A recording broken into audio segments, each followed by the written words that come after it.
In the annals of human creativity, the emergence of virtual reality art marked a significant turning point, ushering in a new era of artistic expression.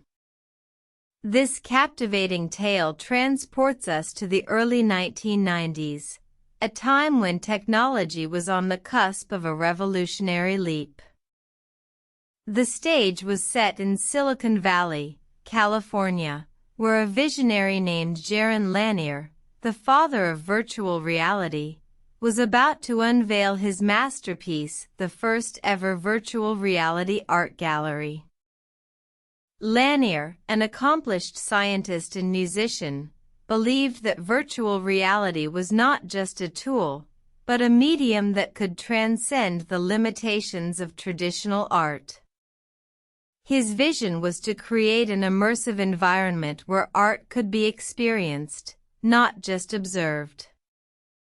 The gallery, named the VPL Research after Lanier's company, was a labyrinth of digital art installations. Each piece was meticulously crafted, a testament to the potential of this new medium.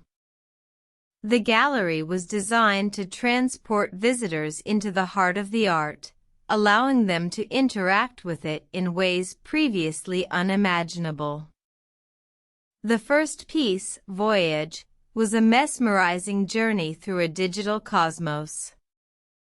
As visitors donned their VR headsets, they were plunged into a starry expanse, floating among celestial bodies, their movements dictating their journey. It was a profound experience, a testament to the power of virtual reality to evoke emotion and provoke thought.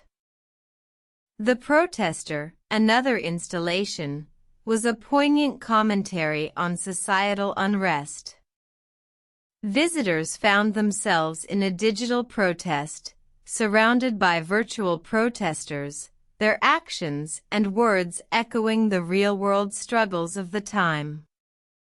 It was a powerful reminder of the potential of virtual reality as a platform for social commentary. However, the gallery faced criticism. Some argued that virtual reality art was not real art, that it lacked the tangible, physical qualities of traditional art. Others questioned the environmental impact of the technology, concerned about the energy consumption and waste associated with VR hardware.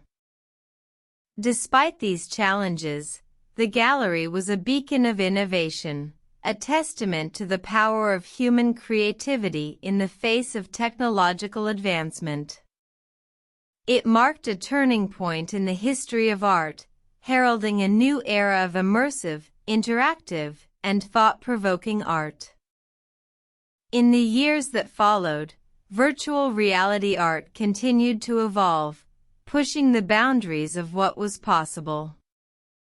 Today, it stands as a testament to the power of technology to shape and be shaped by human creativity, a testament to the enduring spirit of innovation and the human desire to express ourselves in new and exciting ways.